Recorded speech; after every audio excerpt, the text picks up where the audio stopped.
morning students, welcome to our maths class 10th unit 5 and exercise 5.1. So exercise 5.1 का first question हमारे पास given है, in which of the following situations does other list of number involved make a arithmetic progression and why. तो आपको ये बताना है इसके अंदर कि इनमें यहाँ से आपके पास 1 2 3 पार्ट दिए हुए हैं, 1 2 3 4 पार्ट दिए हुए हैं। इनमें से आपको सिचुएशंस देखनी है, हर एक सिचुएशन देखनी है। Does the list of number involve making arithmetic progression, जैसे कि आपको जो लिस्ट दी हुई है इसके अकॉर्डिंग हम अर्थमेटिक प्रोग्रेशन बना सकते हैं या नहीं बना सकते। ठीक है, इसका फर्स्ट पार्ट है आपके पास the taxi fare after each kilometre. आपका जो टैक्सी फेयर है, टैक्सी का जो किराया है वो हर एक किलोमीटर के बाद when the fair is ₹15 for the first kilometre. देखिए फर्स्ट किलोमीटर आप सपोज टैक्सी लेके कहीं जा रहे हो तो वो टैक्सी ड्राइवर आपको क्या कहता है कि फ़र्स्ट किलोमीटर की आपसे वो 15 रुपीज़ लेगा। आगे कितने मर्जी किलोमीटर आप जाएं, आगे के किलोमीटर्स के वो आपसे कितने रुपीज़ लेगा, 8 रुपीज़ आगे के हर किलोमीटर के लेगा। ठीक है, फॉर ईच एडिशनल किलोमीटर। तो आप इसे कैसे सॉल्व कर सकते हैं, तो देखिए सॉल्यूशन में हमें सबसे पहले क्या करना है, it can be observe that, हम इसको इस टाइप से ऑब्जर्व कर सकते हैं that the taxi fair for first kilometre के लिए किराया कितना है 15 रुपीज़। सेकेंड किलोमीटर के लिए कितना हो जाएगा, 15 में हमने नेक्स्ट 8 प्लस कर दिया 23। थर्ड किलोमीटर में आपने जो 23 देना है उसमें आपने और 8 प्लस कर दिया 31। फोर्थ किलोमीटर में आपके पास 31 जो है उसमें 8 प्लस कर दिया तो आगे आपके पास 39। ठीक है, आपका जो अर्थमेटिक प्रोग्रेशन है वो इस टाइप से आ गया 15, 23, 31 और 39। आप देख सकते हैं सभी के बीच जो डिफरेंस है ना वो आपका 8 है। 23 में से 15 माइनस करेंगे तो 8 आएगा, 31 में से इसको माइनस करेंगे तो 8 आएगा, इन दोनों को माइनस करेंगे तो 8 आएगा। इसका मतलब सभी के बीच का जो डिफरेंस है ना वो हमेशा 8 है। तो हम बोल सकते हैं क्लियरली 15, 23, 31, 39 फॉर्म्स एंड AP। ये AP सीरीज़ है आपकी, अर्थमेटिक प्रोग्रेशन सीरीज़ है, because every terms is 8 more than the preceding term. आपकी जो नेक्स्ट टर्म हमेशा आ रही है वो क्या आपकी 8 मोर है। ठीक है, 8 मोर है, 8 ग्रेटर है। ओके, सो यहाँ पे आपका इसका फर्स्ट पार्ट कंप्लीट होता है। ऐसे ही आपको रिमेनिंग जो सेकंड थर्ड फोर्थ पार्ट है इसमें क्या करना है आपको, इसमें आपको इक्वेशन बनानी है और उसे सॉल्व करना है। ठीक है, जैसे कि सेकंड पार्ट है हमारे पास the amount of air present in a cylinder when a vacuum pump removes 1/4 of air remaining in the cylinder at the time.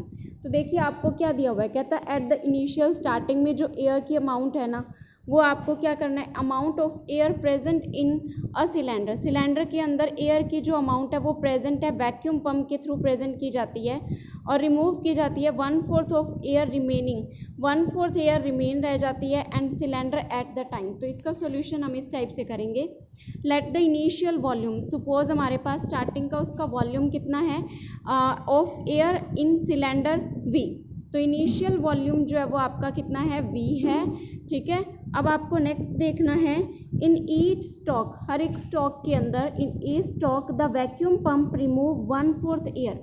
जो वैक्यूम पंप है वो आपका 1/4 एयर क्या करता है, रिमूव करता है। Remaining in the cylinder, cylinder के अंदर remaining 1/4 air remaining in the cylinder at a time. Sorry, हर एक स्टॉक के अंदर वैक्यूम पंप से कुछ एयर रिमूव की जाती है, 1/4 एयर आपकी रिमेनिंग रह जाती है सिलेंडर के अंदर eight the time. In other words, दूसरे ही वर्ड्स में हम ये कह सकते हैं आफ्टर एवरी स्टॉक, हर एक स्टॉक के बाद, जैसे पूरा कंप्लीट है, कंप्लीट में से 1/4 माइनस कर देंगे तो हमारे पास 3/4 part of air will remain. तो इतनी एयर आपके पास रह जाएगी। 1/4 आपको रिमूव करना है, आपको रिमेनिंग फाइंड आउट करना है, तो वो आपके पास 3/4 आ जाएगा। ठीक है, तो अब आप देखिए स्टार्टिंग में उसका वॉल्यूम था V, नेक्स्ट हो जाएगा उसका 3/4V, नेक्स्ट हो जाएगा उसका 3/4 स्क्वायर V, नेक्स्ट हो जाएगा 3/4 क्यूब V। इस टाइप से आपको लेना है हर एक स्टॉक के लिए। ठीक है, तो ये हमारा क्या बन गया एक टाइप से, clearly it can be observe that the adjacent terms is this series is not have the same difference. इनमें हर एक सीरीज़ जो है वो आपकी सेम डिफरेंस के साथ नहीं है। इसका मतलब हम ये कहेंगे कि ये हमारी जो सीरीज़ है वो AP सीरीज़ नहीं है। आपकी AP सीरीज़, आपको ये बताना है कि आपके जो क्वेश्चंस है उसमें कौन सी सीरीज़ आपकी AP है और कौन सी नहीं है। नेक्स्ट है हमारा क्वेश्चन नंबर सेकंड, जिसमें आपके पास दिया हुआ है राइट फर्स्ट 4 टर्म। आपको फर्स्ट 4 टर्म राइट करनी है of the AP when the first term and the common difference is given. आपको फर्स्ट टर्म दिया हुआ है एपी सीरीज का, first term is given that is a is equal to 10 and the difference is also given that d is equal to 10। आपको first term और difference दिया हुआ है, आपको क्या फाइंड आउट करना है इसमें, आपको इसकी नेक्स्ट के 4 टर्म फाइंड करनी है, that is a1 a2 a3 a4 a5। First term आपकी a1 जिसे हम a बोलते हैं वो आपके पास 10 है। आपको सेकंड टर्म फाइंड करनी है, तो जो आपकी फर्स्ट टर्म है उसमें आप d प्लस कर देंगे। थर्ड टर्म फाइंड करनी है, जो आपकी सेकंड टर्म है उसमें d प्लस कर देंगे। फोर्थ फाइंड करने के लिए थर्ड टर्म में d प्लस करेंगे। फिफ्थ फाइंड करने के लिए फोर्थ टर्म में आपको d प्लस करना है, ठीक है। तो आपने यहाँ पे 10 लिखा, 10 प्लस d डिफरेंस कितना है हमारा 10, तो 10 प्लस 10 कितना हो गया 20।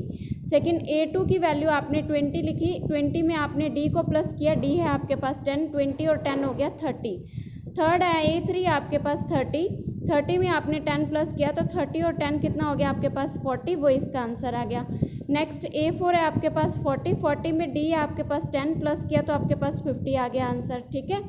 ऐसे ही आपको इसे सॉल्व करना है। इसका मतलब हम कह सकते हैं therefore the series will be 10 20 30 40 50, इस टाइप की आपकी सीरीज बनेगी। First 4 term of AP series will be 10 20 30 40, ये आपकी फर्स्ट 4 टर्म की सीरीज है। इस टाइप से आप इसकी क्या बना सकते हो, सीरीज बना सकते हो।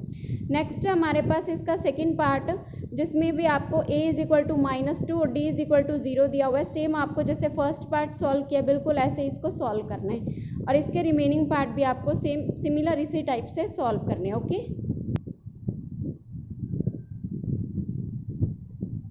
ऑलराइट स्टूडेंट, नेक्स्ट हमारा दिया हुआ है क्वेश्चन नंबर थर्ड, जिसमें आपके पास दिया हुआ है for the following AP series right the first term and the common difference. आपके पास इस बार क्वेश्चन में एपी सीरीज दे रखी है 3 1 -1 -3। आपको इसमें क्या बताना है, फर्स्ट टर्म बताना है और कॉमन डिफरेंस बताना है। फर्स्ट टर्म आपकी क्या है, इनमें से 3 1 -1 -3, इसमें से सबसे पहली टर्म है आपकी 3, वो a इज इक्वल टू 3 हमारा क्या आ जाएगा, आंसर आ जाएगा। उसके बाद हम बात करते हैं कॉमन डिफरेंस की। कॉमन डिफरेंस कैसे होता है, कॉमन डिफरेंस होता है कि आप सेकंड टर्म में से अपनी फर्स्ट टर्म माइनस करोगे। सेकंड टर्म है आपके पास 1, फर्स्ट टर्म है आपके पास 3, तो 1 में से 3 माइनस कर दिया तो आपके पास -d माइनस का 2 इसका डिफरेंस आ गया। डिफरेंस इज इक्वल टू -2, ये इसका क्या है, आंसर है, ओके। सेम इसी टाइप से आपको इसके रिमेनिंग पार्ट सॉल्व करने हैं। नेक्स्ट हम बात करते हैं हमारे क्वेश्चन नंबर 4 की। क्वेश्चन नंबर 4 में आपके पास दिया हुआ है which of the following are AP, इनमें से कौन सा एपी सीरीज है if they form an AP and find the common difference. आपको क्या करना है, कॉमन डिफरेंस फाइंड करना है D and write there more terms, और इसकी आगे की टर्म्स राइट करनी है। जैसे कि आपके पास फर्स्ट नंबर पे दिया हुआ है 2 4 8 16, आपको इसमें क्या करना है, सबसे पहले हमें इसका a और d निकालना है। a है आपके पास 2, डिफरेंस कितना है, देखिए 4 में से 2 माइनस किया तो 2, 8 में से 4 को माइनस किया तो आपके पास 4 आ गया, 16 में से 8 को माइनस किया तो आपके पास 8 आ गया। तो अब आप देख सकते हैं जो डिफरेंस है वो आपका सेम नहीं आ रहा है ना। अगर डिफरेंस सेम नहीं आ रहा तो इसका मतलब हम कहेंगे is not in the same every time, ये आपका हर एक टाइम पे सेम नहीं हो सकता। Therefore it is given not number are not forming an AP. हमें ये फाइंड आउट हुआ है कि ये जो सीरीज़ दी हुई है ना, इसके नंबर्स जो है वो आपके एपी सीरीज़ के नहीं है, बिकॉज इसमें डिफरेंस जो है वो आपका इक्वल नहीं है, ओके। ऐसे ही आप इसका सेकंड पार्ट सॉल्व कर सकते हैं। जैसे कि आपके पास नंबर दिया हुआ है 2 5/2 3 7/2। सबसे पहले आप इसे सिंप्लीफाई कर लीजिए, 2 2 ज़ा 4, 4 और 5 9, 9/2 हो जाएगा ये फर्स्ट टर्म, और सेकंड टर्म हो जाएगी आपकी 3 2 ज़ा 6, 6 और 7 13/2। अभी आप चेक करके देखिए सब्ट्रैक्शन, इसका सब्ट्रैक्शन हम चेक करेंगे तो हमने क्या किया, सबसे पहले आप a2 में से a को माइनस कर रहे हैं। देखिए जब इसे सिंप्लीफाई करके हम डिफरेंस की वैल्यू निकालेंगे तो आपके पास आ जाएगा सेकंड में से फर्स्ट को माइनस करना है। सेकंड है 13/2, फर्स्ट है आपका 9/2, माइनस करेंगे एलसीएम लेके तो हमारा आंसर आ जाएगा 2। आपका डिफरेंस आ गया 2, ठीक है। अभी आपको डिफरेंस 2 चेक करना है। डिफरेंस 2 हमेशा आएगा आपका, जिसमें आपको फर्स्ट नंबर पे जैसे 5/2 दिया हुआ है तो इस 5/2 जैसे कि आपने a2 में से a माइनस किया तो ये सब ये आपको नहीं राइट करना, आपको ये राइट करना है a2 आपका ये है और a ये है। तो a2 में से जब आपने a को सब्ट्रैक्ट किया तो हमारे पास कितना आ गया था, 2 आ गया था। 13/2 में से 9/2 मैंने सब्ट्रैक्ट किया तो हमारे पास 2 आ गया था, ठीक है। अभी आपका 2 क्या आ गया, डिफरेंस आ गया। आपका डिफरेंस जो है वो 2 है। आपको नेक्स्ट की 4 टर्म फाइंड करनी है, तो आपको क्या करना है, जैसे 3 7/2 कितना है हमारे पास, ये हमारे पास 13/2, इसमें 2 प्लस करना है तो आपके पास नेक्स्ट वैल्यू आ जाएगी।